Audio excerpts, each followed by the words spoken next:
في يقول بالعربي؟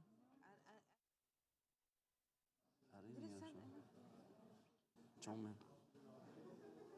انت قولي بالانجلش انا برجع بقول بالعربي. لحظة بطلع. لا بلشي انت انجلش. قصة أنا سيف.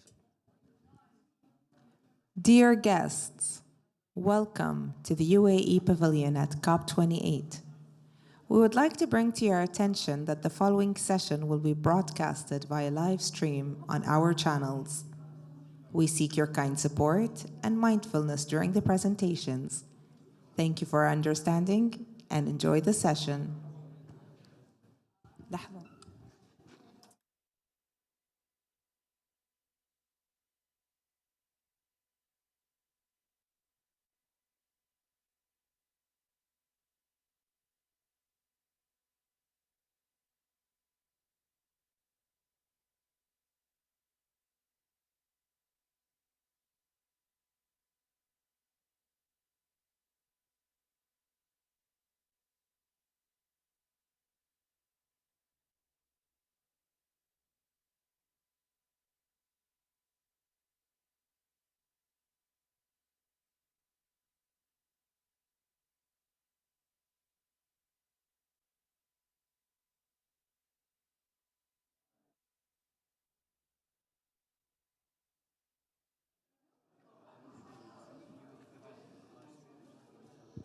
ضيوفنا الأعزاء، مرحبا بكم في جناح الإمارات في مؤتمر المناخ كوب 28.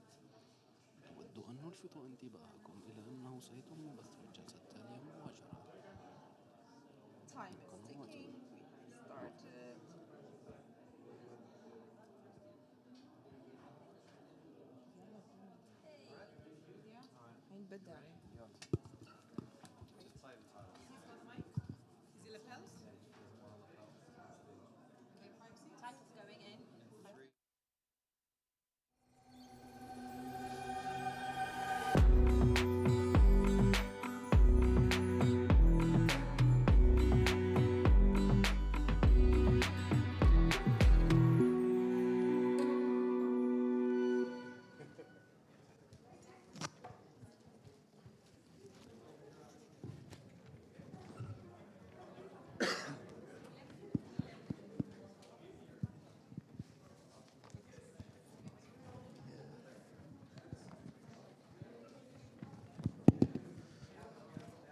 Good afternoon, ladies and gentlemen. We're going to kick off now the panel, ACITS and EMICOOL, a global perspective on accelerating transition through investing in UAE climate leaders. First off, I'd like to start with thanking the UAE government for this generous invitation to host this panel here, to take a look at our success story as an investment partner on the ground in the UAE, investing in the country's climate leaders, and how these activities advance the climate mitigation, adaptation, and resilience agenda. With me today on the panel, I'm joined by Dr. Mahmoud Mohiuddin, United Nations Special Envoy for Financing Sustainable Development, Torbjörn Caesar, Senior Partner at ACITS, Shami Nissan, Partner and Head of Sustainability at ACITS, and Dr. Adib Mubaddar, CEO of EMICOOL. Thank you for joining us.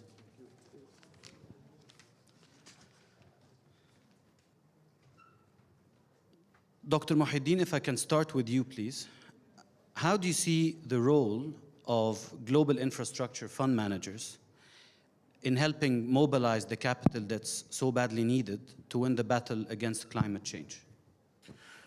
Right. Thank you so much for giving me the opportunity to be among this distinguished panelists today, and I'm happy to be part as well of any discussion that ACITS, with its seriousness of getting matters developed, not just on ideas entertained, but implemented in the future as well. So I see in the discussion that we have been having here, of course, we are focusing on areas related to climate action, on mitigation that has enormous infrastructure needs, in adaptation, which is basically about investment in resilient infrastructure. We have as well the water management systems that are taking a lot of attention, a bit late in the game, but now there is more recognition of the importance of water management and water system more than ever before. And we just need to simplify that water for adaptation is like energy for mitigation. And there will be as well opportunities in the investments in infrastructure of industry, especially in the hard-to-abate industry and its supply chains as well. That could be a recognized opportunity.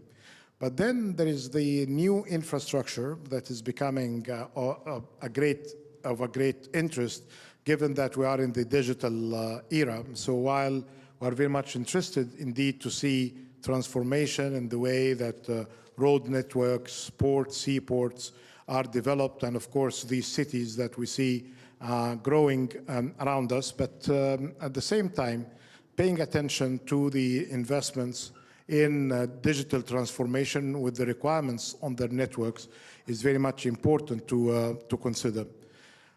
Behind that, these big gaps of funds, I'm not worried about a country like the UAE mobilizing through its own resources what they need to do, especially if there is a public component required. It's more a big question for the rest of the developing economies and emerging markets with gaps of funds.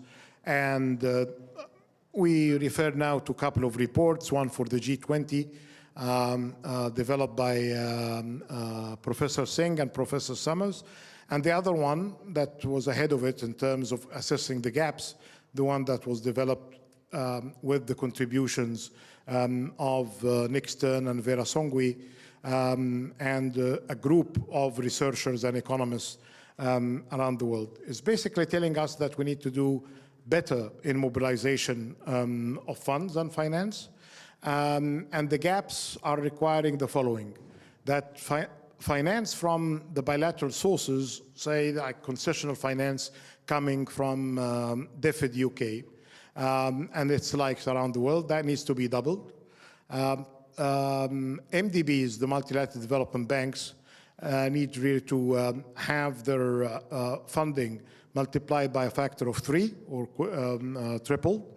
And then the private sector finance needs to be quadrupled. This is to meet the what they call incremental change for external finance. But that needs to be matched by funding from domestic resources and domestic resource mobilization by no less than $1.4 trillion. This is the funding gap for developing economies and emerging markets, excluding China, assuming again that China can take care of itself. What kind of a model that can really encourage this kind of big transformation? Public-private partnerships, that comes to mind. Preventing public financing institutions from crowding out the private sector, and that should start by giving ideas and updates to governments on how to invest better, and for the governments not to be assisted by bad policies or bad approaches to infrastructure finance by the multilateral development banks. And as I was saying in a previous session today, and in this very topic, that it could be a good start to stop the harm by crowding, to stop the harm of crowding out, which is encouraged in many cases, unfortunately, by some of the multilateral development banks. They see that, well, governments are asking, so governments are right, so let's help them. The second, that they see this as a kind of safe area of business with low-hanging fruit. That needs to stop. Thank you. Torben, if I can come next to you, why is it that ACITS is choosing to focus on the infrastructure asset class? And how do you see your activities helping achieve the UN's Sustainable Development Goals? Thank you, Sharif. Yes, it's true. So ACITS, we are a leading investor in sustainable infrastructure. And if you're looking at to achieve a sustainable world, sustainable infrastructure is really a key element to that. And we also heard here the funding gap and the huge investments that is required there. So it's both a need and an opportunity for us as investors. And if you think about from our point of view, one big question is, where do you do it? And Global South, or emerging markets in this broader term, focus that we have our 17 offices across the world where 85% of the world population lives. And if you're then looking at that population, 85% of the world there, the demographics and the growth there is such that new infrastructure is urgently needed, and therefore the funding gap is really there, and therefore the opportunity. But you can also see, where does the sun shine and the wind blow? It is also in the global south. So it's perfect in order to be part of the energy transition into a renewable future. So that's an area that we think is very important. I think another question is then how? How do you go about that? So we are investors, but we're very hands-on investors. We are builders and operators. And I'm thinking here now we have two Egyptians here at the side here. So because I started my career as a young engineer back in 1987, so shockingly 36 years ago, building a power plant here in the region, in Egypt. And I think therefore being an industrialist, becoming an investor, I think is a way to unlock this opportunity in a better, more hands-on way. So it's clearly so that sustainable infrastructure is a crucial part of unlocking a sustainable long-term world. Shami, if I could come next to you. Yeah. How important is sustainability in Actis' investment philosophy? And how do you frame it for your investee companies? Thanks, Sharif, and thank you so much for having us. Sustainability is at the heart of the Actis approach. As you've heard from Torbjörn, we are investing in sustainable infrastructure in Global South. We are focused on solving the problems of the SDGs. So one of our North Stars is, does this investment help to create a global solution for a sustainability challenge? If it is exacerbating a problem, it is not something that we're interested in doing. So that is our ethos, and we have sustainability embedded throughout our investment decision-making process. Of course, we're here at the COP. Climate, decarbonization, and net zero is a huge focus for us. We've committed to net zero. We have a requirement of our portfolio companies to develop a board-approved, costed decarbonization plan within 2 years. And we are really proud to be leading and accelerating the transition in this way.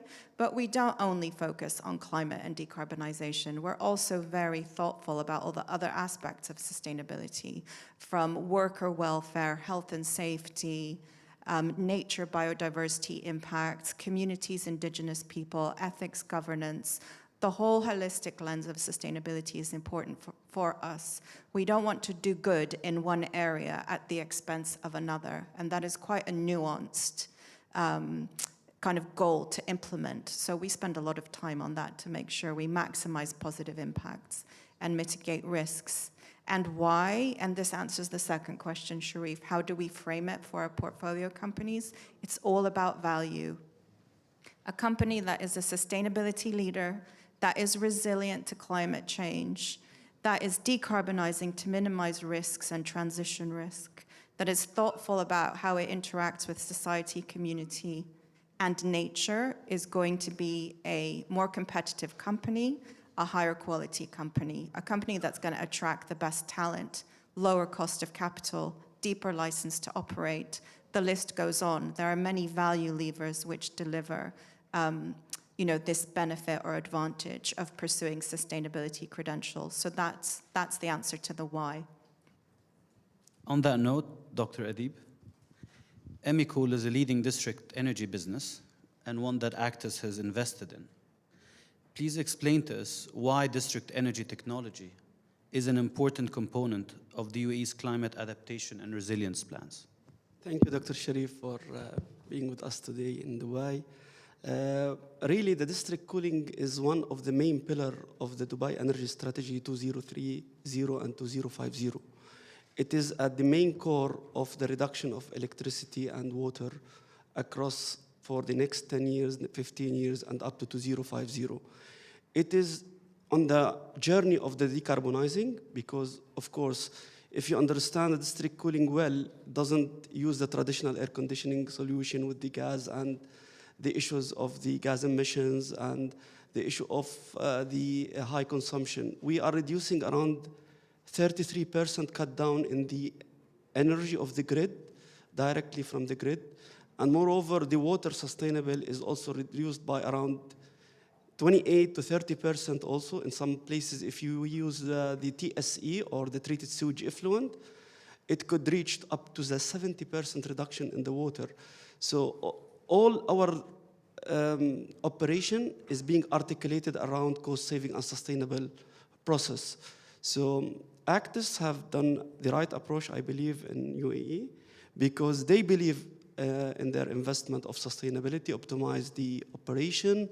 Moreover, they work on a long-term plan, not a short-term plan, to make this investment, have a value creation cycle through all out the processes that we have.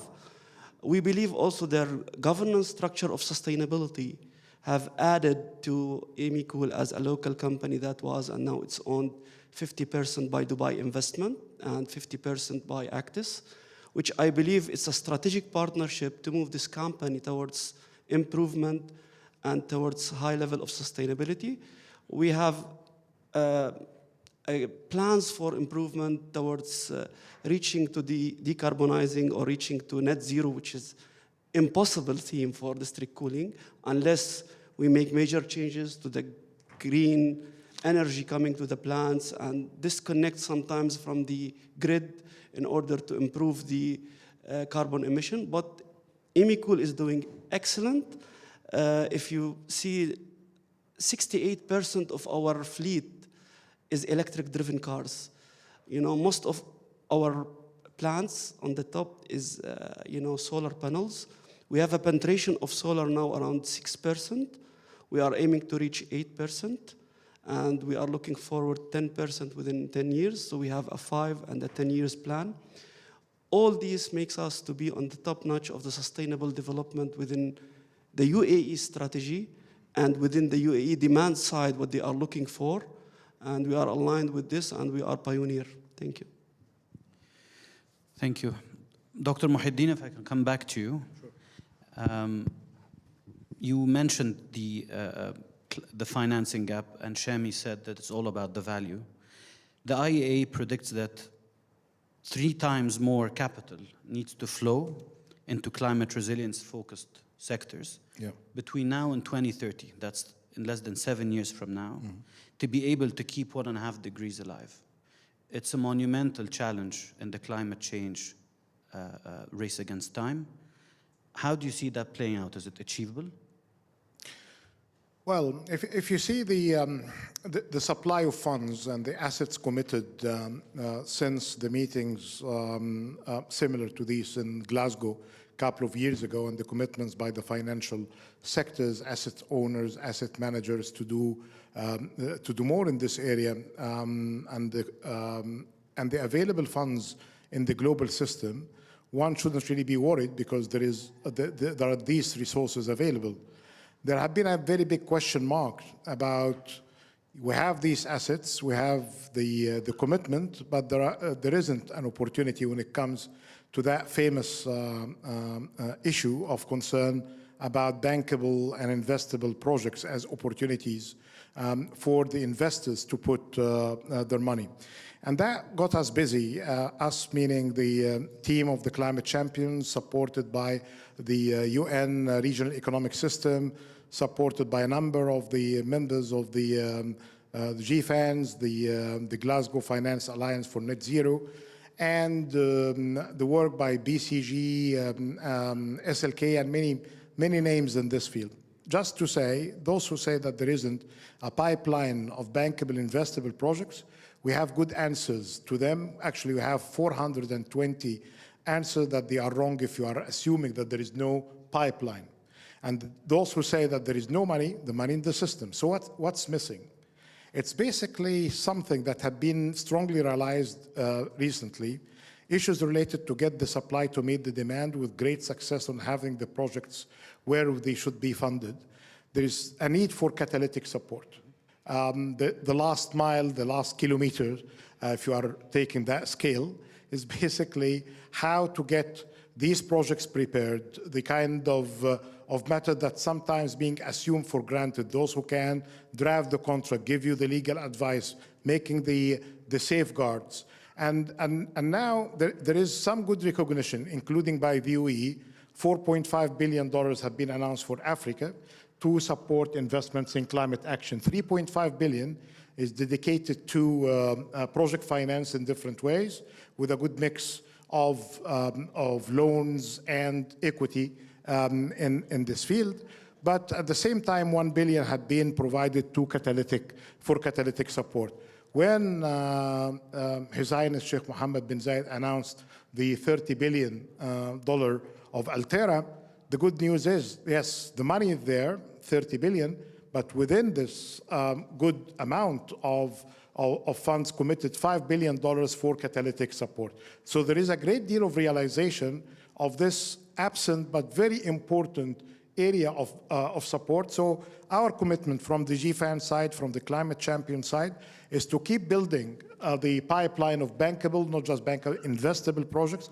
And I'm happy that during this COP, there have been some good announcements by 20 projects of our pipeline with investments of around $1.2 billion and ranging from a couple of $1 million projects like the projects in Kenya and Rwanda for maintenance of batteries for electric bikes to hundreds of millions of opportunities of investments in solar plants in Africa. Here, it's basically this kind of partnership, and given that the UAE is not just investing within its borders, but they have all of these kind of ambitious projects to do more business in Africa and frontier markets, and now in the rest of the world more than what they have been doing in the past, including that starting with big amount of the 30 billion, aiming for 250 billion with ambitious plans of leveraging. So I would say the money is there, but what is missing in many cases, capacities, and that could really be supported by the catalytic funds, but as well with the capacity development. And there is a good announcement by Bloomberg and by the GFANs and CAT, which is the climate action team of the UN, to provide support in capacity development as a cross-cutting theme, because the capacity is not just for the projects and their managers, but perhaps it could be as well for regulators and for the policymakers. So you reform as you go as well. So you have this kind of support, not just for the projects, but for the countries hosting these projects, and that would be an area of emphasis, and I'm happy to be part as well of this important initiative. Thank you. Shami, if I can come next to you. How has the attitude towards sustainability changed in the global infrastructure investment ecosystem? And what more, just to build on what Dr. Mohiddin said, what more can ACITS and other global investors really do to sharpen the focus on sustainability in their investment activities? Yeah, thanks, Sharif. I think the first part of the question, how have attitudes shifted? I mean, attitudes have shifted phenomenally in the last kind of 2 to 3 years. I think Glasgow was a real milestone, a tipping point. We had kind of heard about climate change. We had Greta. With the formation of the GFAN's Glasgow Financial Alliance for Net Zero, with all the commitments and pledges from global financial players to put money behind that, we saw this explosion of net zero commitments from corporates and from nations. And I think that's driven a completely new level of attention to the urgency of the climate, the climate challenge. So from our perspective as ACITS, what we're seeing from our investors, who entrust us with their capital to invest on their behalf, is a huge new focus on how we are investing behind the transition, but also looking at risks from climate change. So the risk and the opportunity side, much more focus on data, footprinting, all of those things that you would expect, because you can't manage it if you can't measure it, of course. So there is, expectations, I would say attitudes have shifted phenomenally in the last 3 years. In terms of what investors like ACITS and others should do, I think one of the key things we need to keep communicating is the opportunity in the global south. There is a huge misunderstanding. Torbjörn alluded to this. The solar irradiation and the wind in the global south is far superior. So from a combating climate change point of view, where should we put our panels and where should we put our turbines? We need to put them in the global south. The same turbine in Germany will yield 2 to 3 times more in Brazil. So that's where the infrastructure needs to go, and that is where it is the least today. So that's one thing, is really, emphasize the opportunity, the investment opportunity and the climate mitigation opportunity in Global South. And the second thing I would say, Sharif, is we need to advertise our successes in a modest way. Not to self-congratulate, but to show this is doable. There is a misperception around complexity, around risk. Actis has been here for decades, investing in these markets with competitive returns through a sustainability lens, with great companies like EMICOOL, like Yellow Door Energy.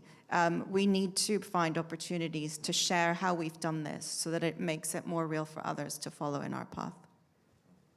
Thanks, Shami. Torbjörn, so Actis has invested for the first time in the UAE last year, and it did so twice in the same year, in EMICOOL and in Yellow Door Energy. What is it about the UAE infrastructure opportunity that is driving that investment appetite? Thank you, Sharif. Yes, I mean, we are a true global investor. We have our 17 offices across the global south, where 85% of the world population lives. We're well over 100,000 people in the businesses that we own. So we can pick and choose opportunities on a global basis. And every time we pick an opportunity, that is the best investment opportunity on a global basis at that point in time. And if you're then thinking about now EMICOOL, and we heard here from Dr. Abidbat, where we are with that fantastic investment we have there. And if you're looking at Yellow Door, that Shami you mentioned there, which is a distributed generation business. And I think that, or I hope that when we fly into Dubai in a not too distant future, we will see many, many more rooftop solar installations in that distributed generation space. So we think that is a fantastic opportunity there. And earlier this week, I was also on a due diligence trip to look at another business here, in the country. So there's more to come. But I think, why is it then that it is such an interesting investment opportunity? And I think that if you're looking at an oil-producing country as Dubai, having then taken the decision decades ago to move down the road towards climate change and towards renewables, I mean, that is real political leadership. And I think that shows that you're thinking long-term here, in the country. And it also creates that business-friendly, open attitude for investors like us to come in and then see how we can make sure that our capital have a good return here. So the deals that we do here, the two ones we mentioned, and hopefully another one around the corner, for us, being a true global investor, these are the best opportunities in this point in time globally. Great, thank you. Dr. Adib, you actually provide all the cooling to Expo City. How do your customers perceive the business model of district cooling, both looking at it through a B2B and a B2C lens? And what are you working on to attain customer satisfaction and drive the growth that is in the business model? Thanks, Dr. Sharif. If we look just to this room and you see the silver pipes, this is chilled water. And it's the most sustainable, as I said, air conditioning solution. In the Gulf region, we are looking for air conditioning at a call of 9 months, and if not 10 months, full-fledged. The number of hotels that's available in Dubai, and you can see the number of rooms and the occupancy level that has been achieved recently, 92-93%. The wonderful airport, that's available. All this is working district cooling. We come to Expo, we were the pioneer, and we are not delivering the model for the B2B or for the exhibition center that you can see. We are delivering to the Expo Village all around it, all apartments, residential, commercial, hotels. Everything is done by a simple plant with a pipeline under the ground, and we cool the water. And of course, the efficiency of water, as well known to you, is much better than the air and the traditional air-cooled chillers. We are proud of this achievement. Of course, it's a major event. It's one of the most prestigious development in Dubai. for the last 5 years. We have also prestigious developments such as the Dubai Investment Park, 25 kilometer square is being fed all by district cooling. So at that time, when we started the business in 2003, I remember, we bring the technology from the Petronasa Tower in Malaysia. Nobody understands what's district cooling. You know, everybody uses this traditional air cooled. Just for everybody to know, the saving occurs by how the thermodynamics of water work and how we can reduce the energy produced. So we come with this development, and we said we need to make the green community. And at that time, it was something, you know, what's this technology? How you are going to cut down 33% of the electricity demand? We save at that time, the master developer, around 62 million dirham, I remember. And we cut down the number of, substation that will be generating electricity for that development. So the case study was really a mock-up for the government of Dubai to look into it and see how we can really capitalize on this infrastructure. So the business model then comes, there was Tabreed. By the way, the 3 biggest district cooling service provider in the world is in Dubai. And if you see number 1, number 2, and number 3, and then you can see the tonnage in the US, which is articulated around the universities, because they use district cooling and heating. And I don't want to enter into Scandinavian countries that they use the district heating concept, but the cooling, Dubai and UAE have the highest number of tonnage concentration in the world, which make the achievements of UAE has been escalated on the curve that we call it's the acceleration of evolvement and improvement. So we start this model and we move it from B2B to B2C. We were the pioneer who said we need to sell the customer directly. We don't want to come to a building and tell we are using this tonnage and you pay 1 bill. We need the customer to participate also in being, as a green and environment friendly and not use his traditional split units. So we moved the model to a B2C model and we put BTU meter. And we make the energy transition from metering to cash at that time. So the B2C model really is working now. And we are, working with the government, with the regulatory bodies to make it, across the board to be all B2C model. Today we have 50,000 customers. We are looking for the next 3 years to be in the range of 100,000 customers. Thank you. Dr. Muhyiddin, we heard from you and from other panelists that a big part of the opportunity lies in the Global South. Yeah. And a big part of where the capital is needed in the Global South.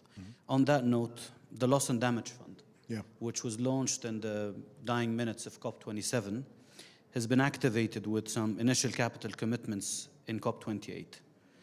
Are these commitments enough? How ambitious should we realistically be in targeting financial commitments for that fund to really be able to make an impact? Right. Well, this is a kind of fund that no country, no business like to use, but it's good to have, given the kind of catastrophes and exposure to the changes in climate are pushing our system to be in need of more immediate support. What we had seen in Pakistan just weeks and months before the announcement of the establishment of this fund when we were in Sharm, and that's with the dynamics as well of demands coming from small islands with heads of state and ministers. I always quote a minister from Chile that summer for him means fire in forest and winter means floods. So this is basically the kind of damage on continuous basis that needed to be dealt with. But in order to prevent the need for that, you need to do more on the areas that were just mentioned now, in mitigation and in adaptation. As a last resort fund, it needs to be adequately funded. It needs to be supported as well by better risk management. The good thing, last minute decision in Sharm was first minute decision in Dubai, from the establishment to the operationalization, but that took 1 year of hard work by teams pushing for the recommendations to be accepted, and now we have a home for it, which is the World Bank as a temporary home, and they know how to do surveys and how to assess damages. But what's being contributed so far is the millions of hundreds of dollars are just to make that fund operational. But definitely for dealing with the crisis, they would need additional funds. And that would require, perhaps through ACITS, you can lend a hand here by saying, well, these models of intermittent funding and fundraising may not work, and they need, as we know now, the predicted crises, we need to have more predictable flows of funds supported by the work that you are doing. And finally, of all of your intervention, this confirms what we have been seeing of demands for the leaders of business and climate action and sustainability at large. And I keep quoting the good work of Esther Duflo, a Nobel Prize laureate, who reminded us for change to happen, you need the finance and technologies, and you refer to them. It's not, more of us are more familiar with the technologies available for mitigation, but there are technologies available as well on the adaptation front, especially in water management. And the other area of work is basically on behavioral change through incentives. So that comes from companies, but more to countries with the regulatory structures and the incentives. But then, of course, for all of that to happen, you need finance. And we need to talk about basic solutions coming from the finance industry before talking about innovative finance. Thank you. We're out of time, but before we bring the session to a close, in 20 seconds from each panelist, please. We're sitting here 3 days from the end of COP28. What would each of you like to see achieved by the closure of this COP? Shami, if you want to start first in 20 seconds. 20 seconds, okay.